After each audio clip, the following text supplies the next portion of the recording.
Here's a model Winchester 250. Let me just show you here. Here's the stamping on here.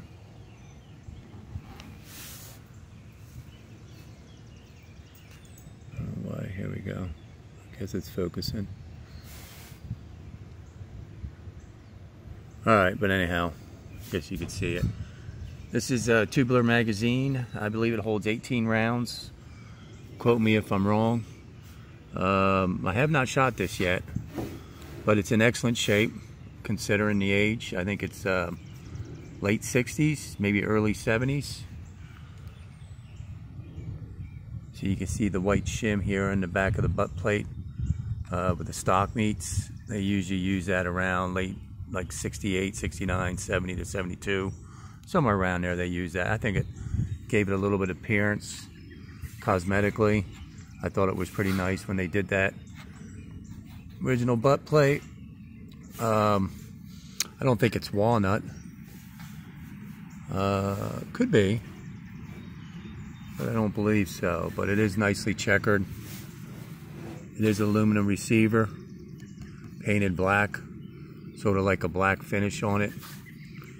Blue steel barrels. I do have the ramp for it here for the site. I do have that. It's somewhere around. I did take it off to clean it, and you know, some of those little pieces, if you don't put back on or tape it to the firearm, you'll lose it. So, because these things get expensive, like not the sight alone, but just the ramp that goes in the middle is like 15 to 25 bucks or so. I mean, it's like that little tiny piece because it's getting harder to find them, you know. It's a nice little plinking rifle. I want to tell you one thing, is that, let me hold it like this, I guess. Has a jewel bolt, jeweled, as you can see on this side. The wood's in nice shape.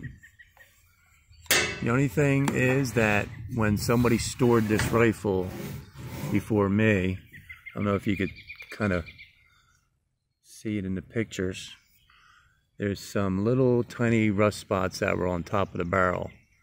I guess you could see them right there. Kind of goes throughout the barrel on the top. And what I did was I sanded it down when I first got it. Damn, these bugs today, pissing me off. Sorry about that. God darn bugs, man. I hate bugs flying around your head and shit, you know? Pisses you off. But anyhow, I sanded it down with some, I guess it was 600 grit first, or 400 grit. Then I went to 1200 grit, and then I fine-tuned it with 1500 grit or 2000. I can't remember. I think it was 1500. Just a little bit each day, and then I got it down to where I wanted it. And I could have spent a little bit more time on it right here in certain areas. And then what I did, I cold blued it myself, and it came out pretty good, you know. I mean, I wish I would have taken a video before this, before and after here, because this is the after, but before, it was kind of a mess. It had some good chunks of surface rust on it, and as you could see, it just started to pit a little bit. Not much, it's a very, very fine pit, but it was worse shape than this when I first got it.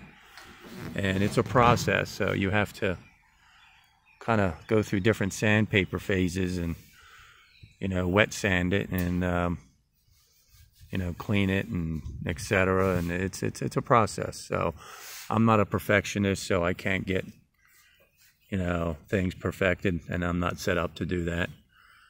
And but anyhow, it gives me something to do every once in a while when I feel up to it, when I feel good physically. But one thing about these rifles, these old Winchesters from the 60s, this early 70s, if you could get a hold of one of these, like I think the model 220, if it was a 240 or 260, this is a 250, I believe, and I think even a 270, which I do have, which is a 22 Magnum. This is a 22 short, long rifle, and but the 22 Magnum is super nice. But But one thing about these, like I was saying, is you hold this up to your shoulder, it just feels so good. I mean, I'm not over exaggerating, but if you put one of these against your shoulders or your shoulder and you're pointing it downrange at a target, I'm telling you, it's just something about it that just feels great. You know, when you pick up any firearms, it's like driving a car. Once you get in it, you know, and you feel it, and you know how it feels, and it feels good. Well, these are one of these rifles that just feels so good, and I think that's why they're in demand, because they're very, very accurate. For one, as soon as you put this front sight on, with this elevation sight right on, and you get it sighted in, they're extremely accurate. I mean, it's just amazing, and very little recoil, you know, with a 22 short or long.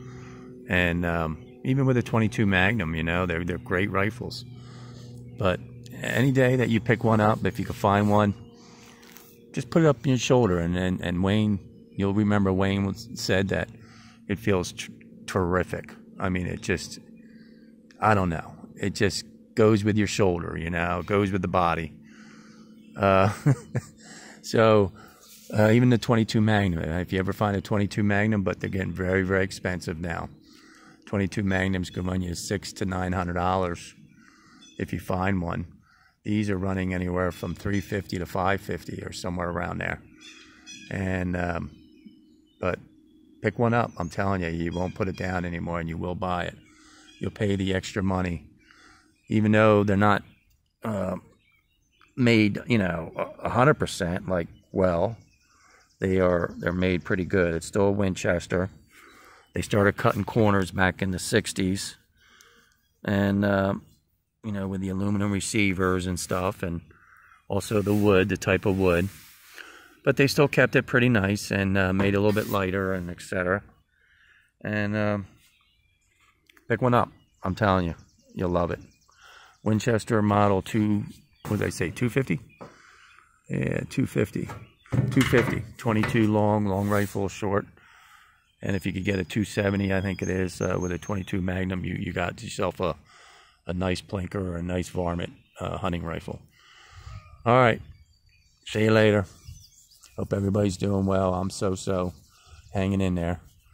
And trying to get these meds juggled around to see if I could bring this crap that I'm going through down. All right. Take care.